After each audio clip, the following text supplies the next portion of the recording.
Welcome to the Season of Self-Love podcast. I am your host, Nyomi Banks, and I am thrilled to have you join me on this transformative journey. You see, every day we dive into a powerful conversation about self-discovery, healing, and empowerment. This podcast is brought to you by Ask Nyomi and Elevate Me Self-Discovery, where we believe that loving yourself is the first step to living a fulfilling life. You can expect insightful discussions, practical tips, and inspiring stories. Plus, we'll occasionally welcome special guests who will share their unique perspectives on self-love and personal growth. So get comfy, grab your favorite beverage, and let's embark on this journey together. Because it's time to embrace the beautiful person that you are. So let's elevate our lives one episode at a time. Now let's get started. All right, my beautiful people. Well, welcome back to the Season of Self-Love podcast. I am your host, Nyomi Banks, and I am so thrilled to have you to join us for another episode dedicated to personal growth and self-improvement. Well, today we have an incredible guest, Kevin Palmieri. He's the CSO and the founder of NmW&x. It's a platform that he has changed millions of lives through his powerful message on holistic self-improvement. But before we dive into this topic with Kevin, let's take a quick break, all right? It's your girl, you got it, Nyomi Banks, here on the Season of Self-Love podcast, and we'll be right back. What are some common barriers that prevent people from expressing? Hey, it's your girl, you got it, Nyomi Banks, here from the Season of Self-Love podcast. Yeah, I would say remorse. So shame and guilt is a very dividing emotional. Now, these are one of the many amazing conversations that we have every day, Monday through Friday, right here on the Season of Self-Love podcast with myself, Nyomi Banks, as well as our resident therapist, Dr. Will Washington of Washington Wellness Institute. Come by. The reality of our relationships with people. Come by. And a lot of times we're afraid of how people look at us. And so that compassion can't enter. You can hit us on the website, the Season of Self-Love podcast. Let me ask you this, with the truth, is it All right, well, welcome back to the Season of Self-Love podcast. I am your host, Nyomi Banks, and today we continue the conversation of Elevate Your Life, Unlocking the Potential with Kevin Palmieri, who is the founder of the CSO of NmW&x. Kevin, it is such an honor for you to be here. I appreciate you having me, Nyomi. I'm excited to chat. I'm going to match your energy. I told you behind the scenes, you're a wonderful human, and I love talking to wonderful humans. So thank you so very much for having me. Thank you. I love being a wonderful human. All right, so before we really get started, Kevin, I want to take a moment just to center ourselves, all right? All right, so if my listeners right here, if you will just find a comfortable position and just close your eyes. Welcome to the Season of Self-Love, your daily dose of inspiration. I want you to inhale deeply through your nose, filling your lungs with air. I want you to hold on for a brief moment.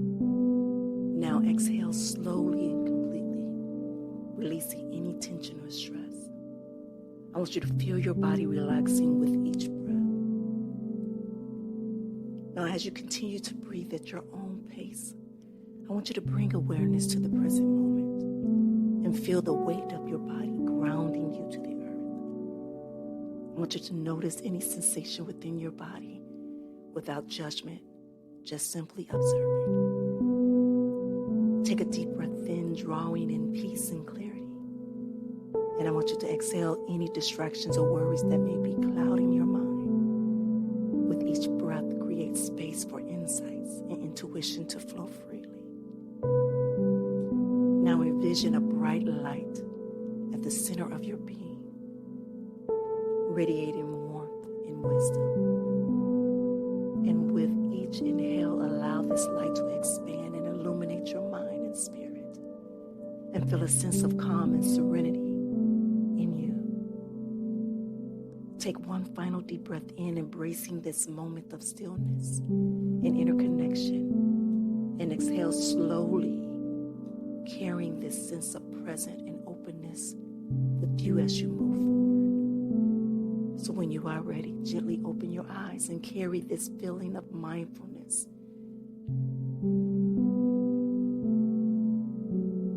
throughout your day. You are grounded. You are centered and open to the insights that await. All right, my listeners, again, thank you for just joining us in this moment, in this nice moment.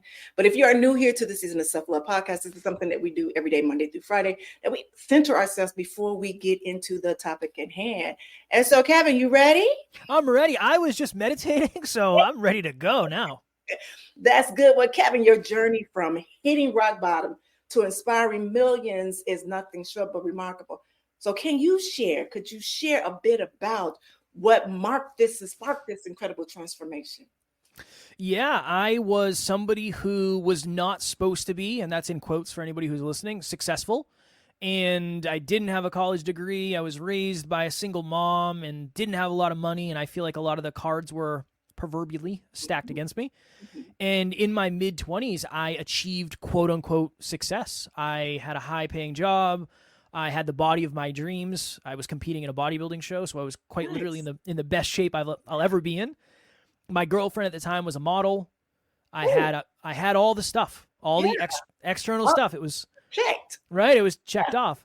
But internally, I was very unfulfilled. I had no self-love. I had very little self-awareness, depressed, anxious, all of that stuff. So yeah, I achieved what I thought would bring me internal fulfillment, but it didn't help with that at all. And my girlfriend at the time left me, and I hit rock bottom and tried to figure out, well, how do I become a better version of Kev? How do I become a more holistically successul version of Kev? It was mostly pain, Naomi. I think that's the hard part, is pain facilitated the necessity for change. So you're making your pain a power and a purpose. I love that. Yeah, I love that. And again, thank you for sharing that. Of course. It's actually something that we all resonate with. I myself had hit rock bottom, especially when I retired from the industry, trying to find my way with different businesses, entrepreneur, just trying to find that goal all the time, but not knowing, this is a funny thing, because you know what your why is, but you don't know how to feel the why. Does that make sense? I think a lot of us know what our purpose is. We just don't know what the vehicle is. How do we deliver the purpose to the world? I think that's where a lot of us get stuck. So I very much resonate with that. Yeah. So just creating the season of self-love. And honestly, the season of self-love I created about a year ago. In October. It'll be a year ago, October, that I created it. And it was only supposed to be a 4-week series on Tuesdays for my other podcast, Ask Naomi Bridging the Gap. So it was just there that I knew I wanted to talk about self-love. I had just written a book, and I just wanted to really kind of put it out there even more. And I remember having a moment meditating in my room, in my prayer room and meditation room. And I remember I just kept hearing daily, this needs to be a daily show. And I'm sitting there like, I was like, oh, so my mindset was not right for that at that moment. But then as I kept going, it kind of felt so real and authentic for me, because I knew that I had started my journey about 12 years ago, but now it was time for me to share in the journey that I had already been on and that I am going on now. And I knew that falling in love with yourself, like everything you said, you had everything, you checked every box from, having a great career, a great body, a beautiful girlfriend, like everything checked. But it was still something there that was not right for you. And that's because you didn't know what your own self-love is and your awareness. So you didn't know how to do anything. So in saying that, how did you start to unlock your potential? And what were some of your first things that you looked for, first steps that you took? I think self-awareness is such an important piece of self-love, because if you do not understand something, it's very hard to love it, especially if you're judging it, which I think most of us are our own biggest critics, unfortunately. Mm-hmm. The thing that I started to do that I think that helped me the most was I started asking why. I would just ask myself, why am I doing this behavior? Why am I not doing this behavior? Why do I feel this way? Why does this person trigger me? Why do I feel super comfortable around this person. That was one of the best things I ever did. And then the other thing that I understand circumstantially is a little bit harder. I worked with a therapist. I had the understanding that the reason I feel the way I feel today is most likely not something I did yesterday. It's most likely the accumulation of my past that has caught up with me that I just never worked through. Yeah. So I became more self-aware about myself in the present by trying to go back in the past and asking myself questions and working with a therapist, because I think that's why a lot of us end up where we are today, is just because we don't know how we got here. So those are the two things that just changed my life more than anything. Yeah. So let's go back on your past a little bit, because you did speak about you coming from a single parent, a single mother. In that. And I know a lot of times on this show, we talk about abandonment, especially as a young child, abandonment, whether your parents had to work or they had to leave you somewhere for a certain amount of time, whatever it is. You coming from, and I want to say this respectfully, fatherless. You are a fatherless child. For you, do you believe that there's some aspect on why you felt like you wasn't worthy enough or wasn't enough because you didn't have that father or that male figure in your household?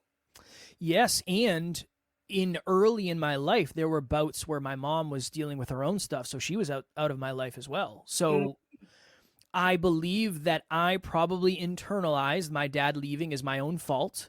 Again, hyper illogical, just a super emotional thought. Then that became kind of my identity of I'm not good enough, I'm not smart enough, I'm not enough, and I am defective. And then every opportunity I had in life, I kind of lived it through that lens. I remember I was really good at baseball, but Nyomi, I just thought I got luckier than everybody else more often. I didn't think I was good. I just thought, oh yeah, I'm just luckier than everybody else. I had some very attractive partners in my past, and I always thought, well, I must have just got lucky. I'm not good looking, I'm not talented, I'm not smart, I don't have a great personality. Most of my life, I have been my biggest critic, and I have been the thing that has held me back more than anything else.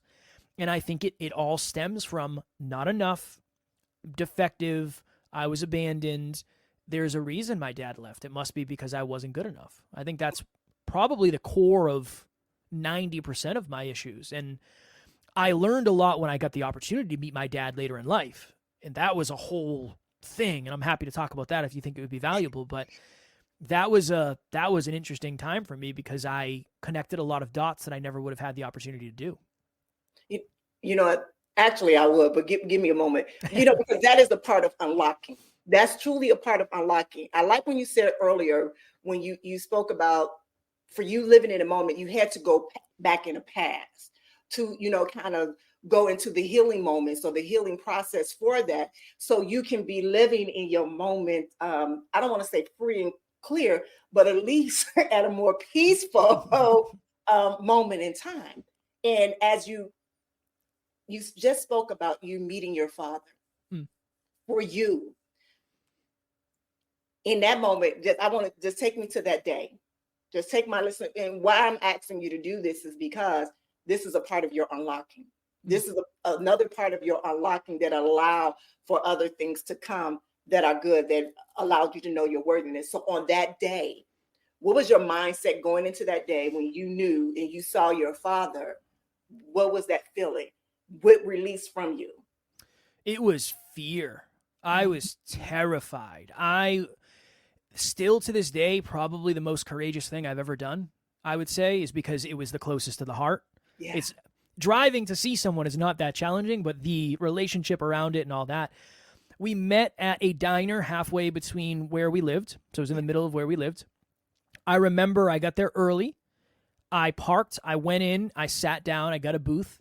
And then I had what might be one of the most humbling thoughts ever of, I don't know what my dad looks like, so I don't even know how I'm going to know when he gets here. So this is going to be maybe way more awkward than I thought it was going to be. I sat down. I was waiting. I was looking around, and I saw a man walk by one of the windows, and I said, that's him. I don't know how I knew, just an energetic, I don't know how to explain it. He came in, he sat down, and I was very closed off. You are going to get zero emotions from me. I am not going to let you in. I am stoic. You did not hurt me at all. I will not give you the pleasure of thinking that you did. he was surprisingly vulnerable. And he cried pretty soon into the interaction and kind of explained himself. And then I opened up more and I opened up more, and we were just catching up, right? How do you catch up on 27 years in 27 minutes? It's not easy to do. The biggest takeaways I had as we got deeper and deeper is, one, I am the father in this relationship. I'm not sitting across from my father. I am the man in this relationship. I have done more work in my 27 years than he has done in his 60 or however old he is. I don't even know how old he is. That was one. Two, honestly, it might have been better that he wasn't around. It might have been worse if he was. I don't know, but that was a thing that I got. Yeah. One thing that I got was empathy. I was sitting across from a man who has not accomplished much in life. And I don't mean that negatively. I'm not for a judgment. But I am way better off than he is. And I kind of felt bad for him. I had a feeling of, oh my goodness, I kind of feel bad for where you are and how life ended up for you.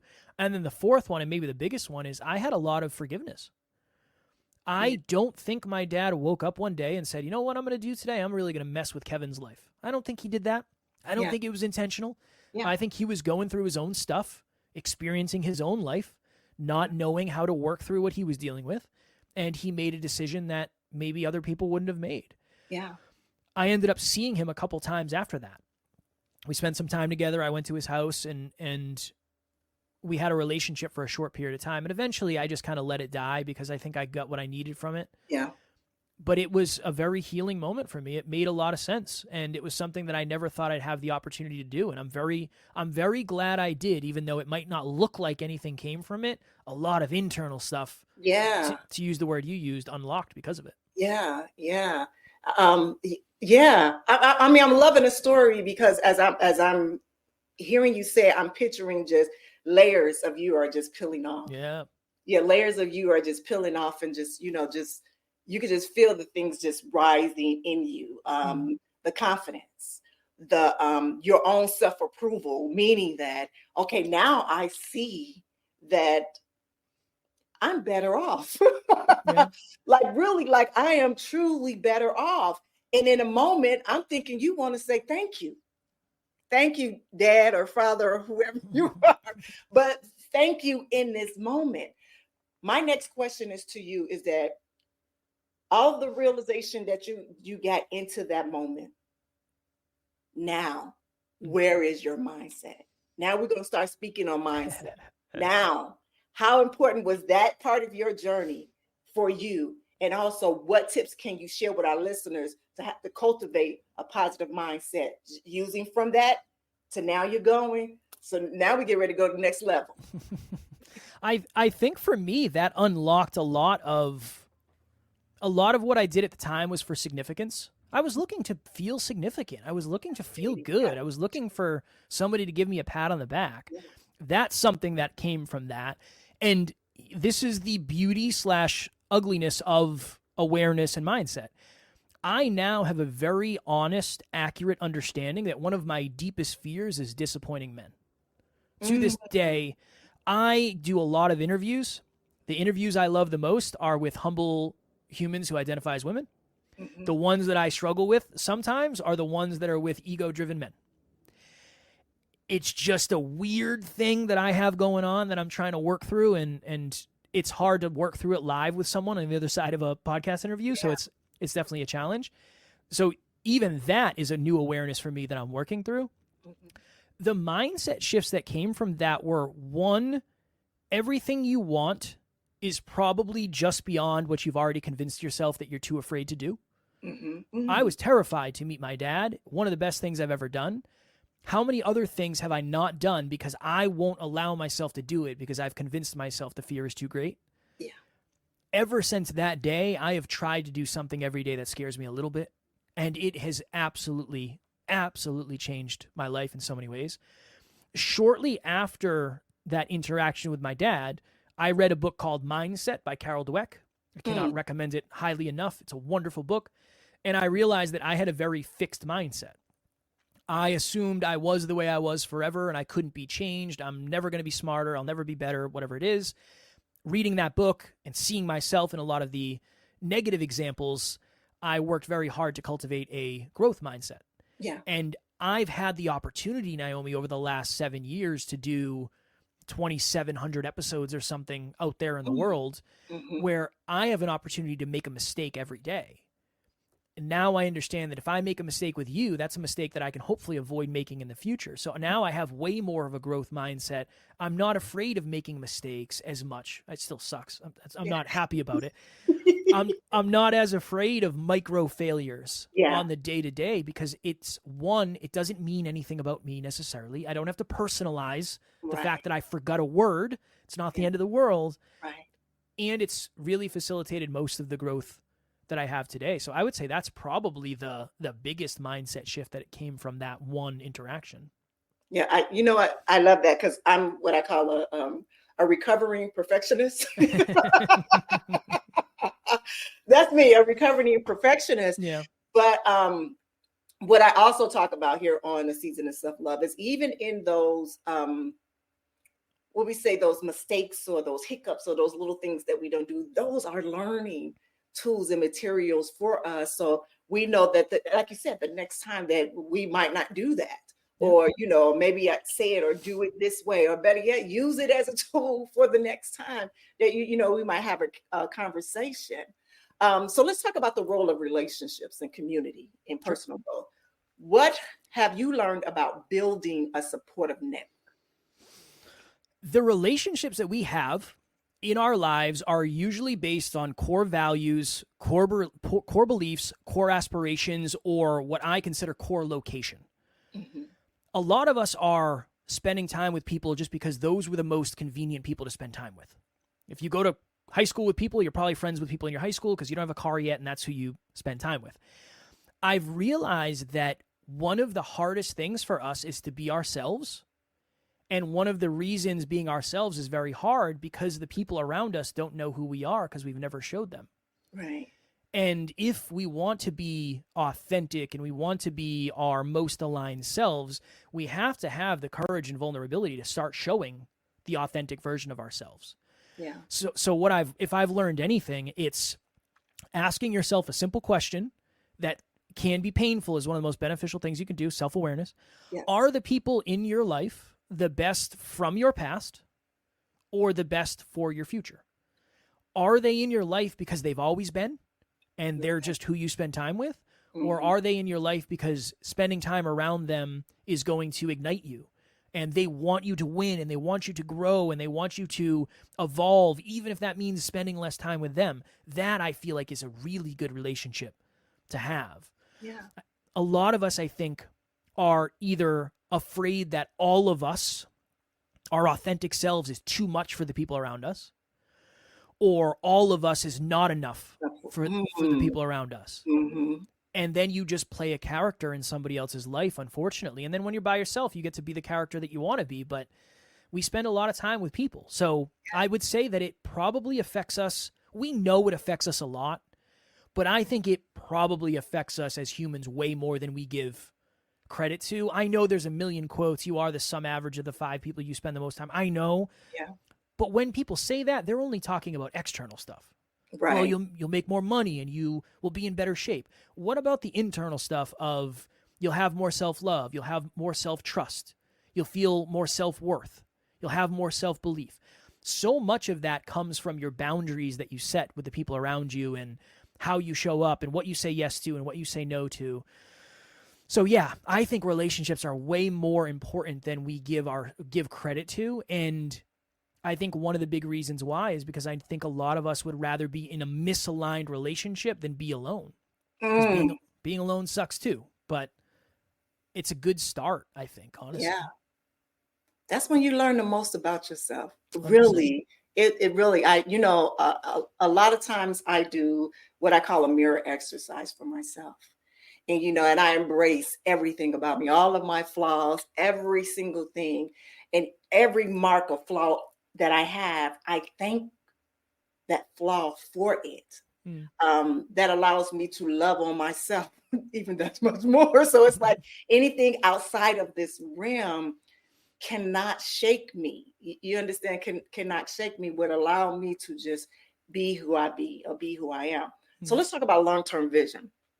How do you maintain focus on long-term goals? And when immediate challenges or setbacks, when they come, and what strategies can you, stay aligned with your vision? Now it's just kind of an understanding that if you're doing something on the day to day, it's most likely going to feel like you're not winning. It's okay. A good example is when I start dieting, I usually gain weight in the first week. I'm trying to lose weight. I gain weight in the first week. I think that's kind of how life is. If you're trying to grow and evolve and change, you're going to encounter resistance, and resistance is not necessarily a suggestion of lack of progress. Right. If anything, it's probably a suggestion of progress. So I usually reflect to understand how many other things that I didn't think were working were. Right. And when I look back, it's like, well, I didn't think the podcast was going to be what it is today 7 years ago. How could I have? Okay, well, what could 7 years from today look like? That's probably the best answer I can give, because honestly, Nyomi, my long-term vision and strategy was not a huge strength of mine. I've learned a lot of that from my business partner, because he reverse engineers everything. He's an engineer. So he's thinking of, if we want a goal 10 years from today, what are the things that we have to do every single day for the next 10 years to get them? And I think the best thing I could do to add value to that is just say, you really want to stay the course in whatever it is you're doing. Yeah. And I think a lot of us, myself included, are guilty of, instead of digging one hole that's 100 feet deep, we go dig 100 holes that are a foot deep, and we wonder why we're not striking oil. And sometimes you just got to keep digging and have faith and take the lesson and adopt the identity and practice the habits. And eventually, hopefully, you strike oil. But you're not going to if you just dig a hole and then move and dig a hole and then move and dig a hole and then move. And that's probably the best value I can add is sometimes strategy is just digging a hole. Yeah. Just keep digging the hole until you hit what you want. Or maybe you get to the place where you realize I'm 500 feet deep and I haven't dug yet. Let's go dig another one. But don't not succeed because you didn't do it for long enough.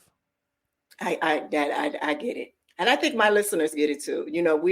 If it don't work right away, and it's like, we're like microwavable now. Yeah. Well, I don't know how old you are, but I'm a 70s baby. So we kind of knew how to wait for things, but as things got older and things got more convenient for us, we kind of hooked on to the microwave, and it's like we want, things to happen, in a nice period of time. I know I've been guilty of that. Of course. Quickly. Everyone is. I think everyone is. I think one of the things that would be beneficial is if when we start something, we just assume it's going to take longer than we want. Yeah. I think if we did that, everything would be a little bit better. Imagine you're new to the dating pool and you really want to meet an amazing partner, and you're like, it's going to happen this month. What if you just said, I want it to happen this year if it's aligned and it's going to happen this year? You'd probably invest more time into the potential relationships. You'd probably do more research. You'd probably work on yourself more. I think that's one of the dangerous things is, for a lot of us, our expectations create the outcome. Yeah. If we could extend the time perspective on the expectations, I think we'd probably be more successful. Yeah. It's something that you said about working on ourselves first. Even when creating business, even with podcasts, even whatever that you're doing, if you start working on yourself more first, then you can enjoy the journey instead of looking for that unknown destination. Mm-hmm. Yeah. Yeah, you're always going to be working on you.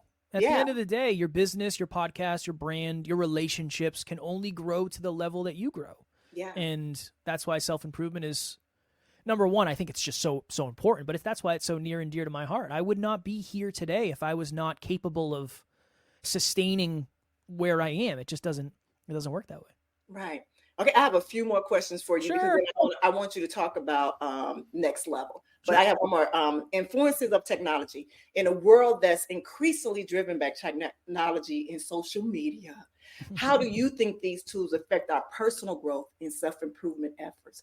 And what advice do you give to someone struggling to find balance between online influences and real-world experience? Ooh, fire question. Yeah.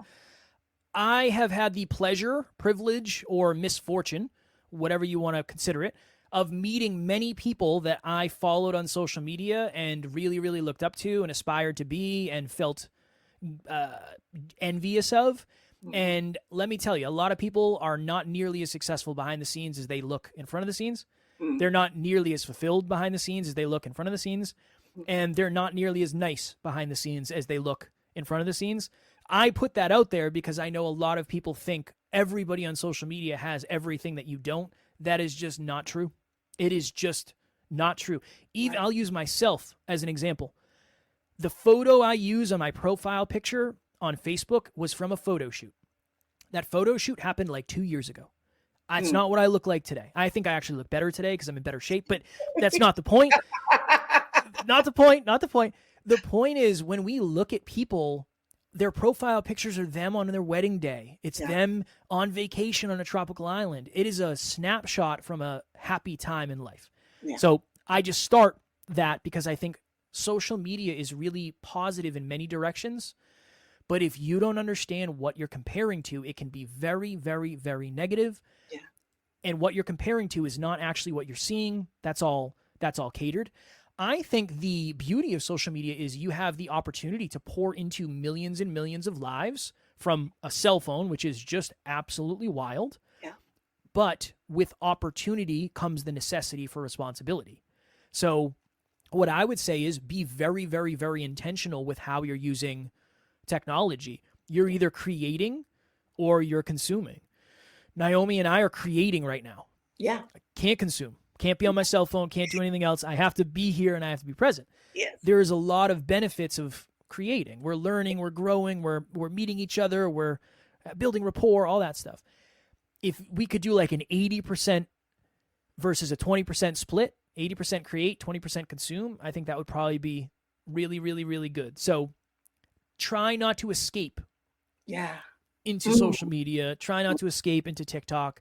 It might feel like you're escaping, but you're probably digging a deeper hole that you just don't know yet. We have to be the ones in charge. The technology is going to continue to try to take our attention. It's up to us to make sure it doesn't.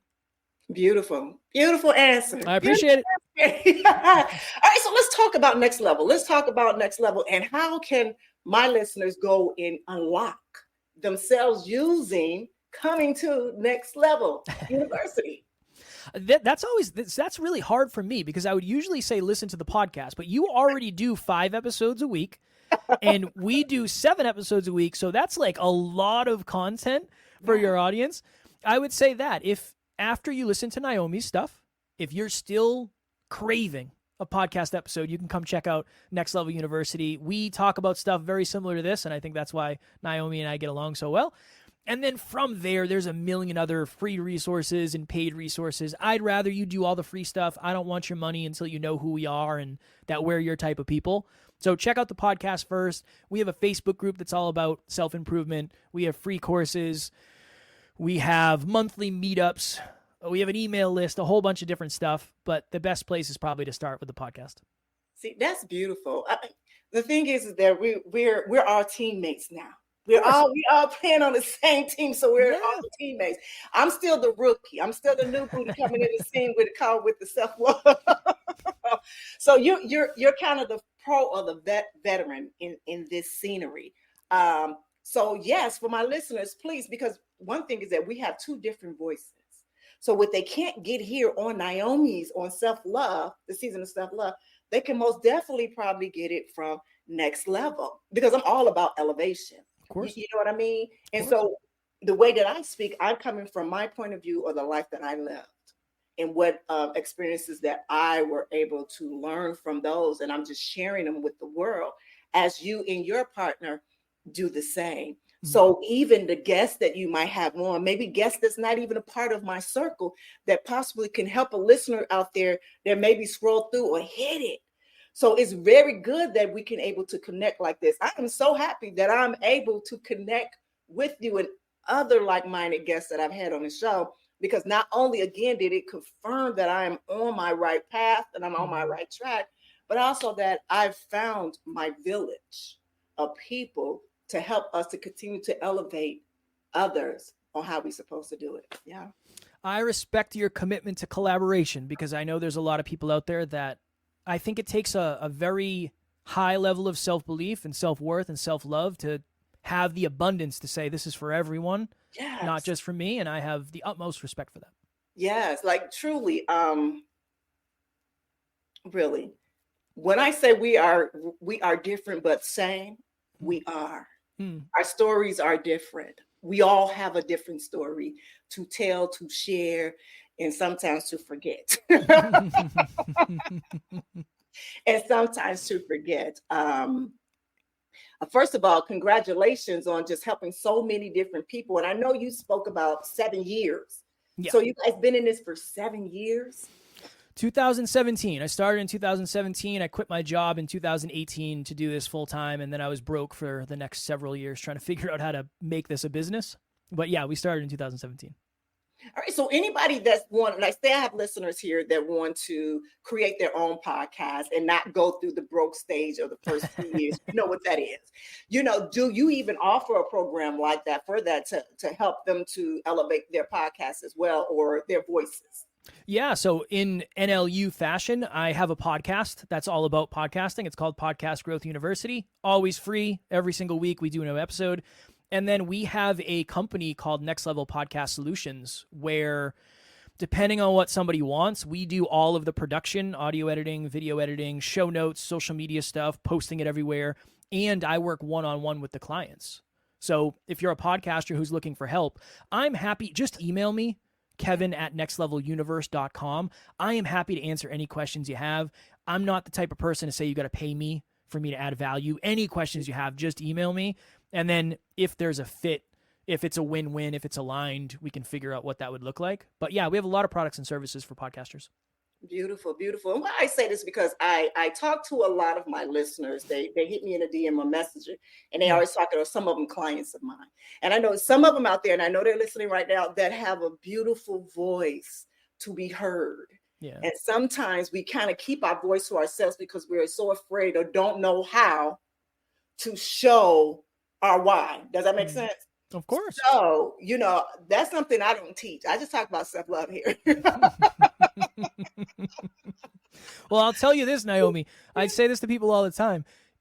Right now, you are definitely, whether you're watching or listening, I'm willing to bet this, you are more developed than I was when I started this. You're probably a better speaker with a better message than I thought I had, and you're probably way more confident than I was. So you can definitely start.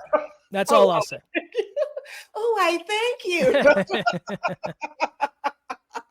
I feel like LeBron James right now. Yeah. I guess that's a little bit too far, huh? No, never. You got to own it. That's self-love 101. You got to own it. That is so true. That is so true. But it was fun. This was really fun.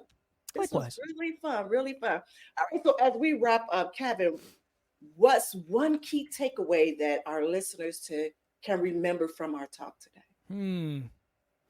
I would say from day to day, progress is invisible.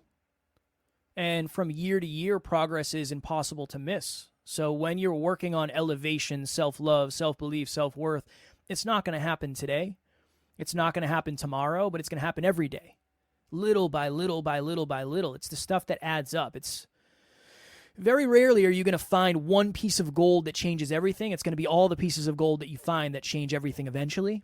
So just focus on small improvements. Don't overcomplicate it. Don't feel like you have to make 100% progress today. Little by little by little. Sustainability, consistency, improvement. That's the name of the game. Beautiful.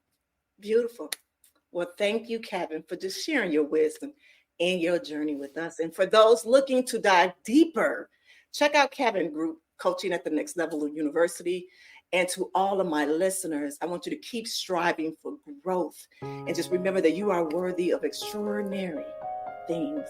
So join us next time on the Season of Self-Love. So until next time, take care of your heart and your mind. Have a good one. Thank you for joining us on this journey of discovery and empowerment here at the Season of Self-Love podcast. Remember, embracing self-love is a continuous journey, and we're so glad to have you with us. So if you enjoyed today's episode, please leave us a review And don't forget to join our community on Facebook at Season of Self-Love. Connect with like-minded individuals who are also on their self-love journey. Now, if you have any questions or topics that you'd like for us to explore, we love to hear from you. Email us at seasonofselflove@gmail.com and let your voice be heard. So until next time, take a moment for yourself today and remember, you are worthy of love, joy, and all the beautiful things that life has to offer. Have a good one.